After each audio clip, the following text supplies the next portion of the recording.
Okay, so today we're going to be taking a look at a really nice roller shade. Just installing the plastic handle there. And this actually has what's called premium cordless. So it means that if I let it go, it'll stop in a preset position. So I'm going to show you how to adjust the tension on this shade, and I'm also going to show you how to adjust the stopping position on this shade. So let's start with adjusting the tension. So we'll come here to the left-hand side of the shade, and we'll just need to get under this plate to get to that. This is plastic, so all you have to do is lift up a little bit on the front, slide it back, and you may want to do this when the shade is demounted.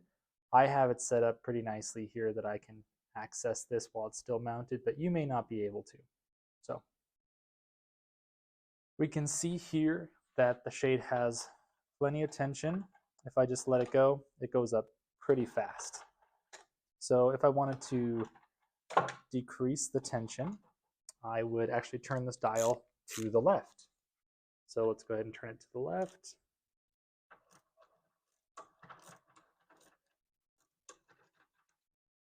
All right, sweet. Let's give it a try. There we go. Much more nice and relaxed. Very even. But maybe it's a little bit too slow. So let's add a little bit more tension back into it. So I'll just turn this dial to the right. There we go. And let's see if we got a little bit of snap back. There we go. That seems about right. Cool. And once I have the tension adjusted to where I want it, I'll just slide it back on from the back. And then I'll just lift the front a little bit to get it over those screws, and it's good to go. Okay, and then coming over here to the right side of the shade, we'll be able to adjust the stop position. So you may be able to see there that the roller shade goes all the way up into the cassette at the stopping position.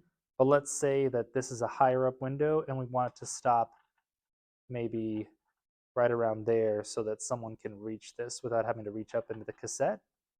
So let's do that. Same thing, I'll lift up a little bit here on the front lip of this plate, slide it back. And then if we want to lower the shade stopping position, we'll spin this dial to the right. There we go. And let's give it a shot. Wow, perfect. Maybe we don't want it quite that low. So now I'll just spin this to the left. And that looks perfect to me. Awesome.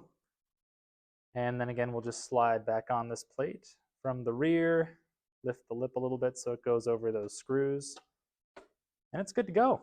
We have now perfectly adjusted and customized the tension and the stop position on this shade. And then just a quick follow-up mention for anyone who might be looking at a shade like this and orders the exposed roll version without a cassette, it will only have tension adjustment on the left-hand side. There is no mechanism on the right-hand side to adjust stop position, but the tension adjustment is built into the left-hand side bracket.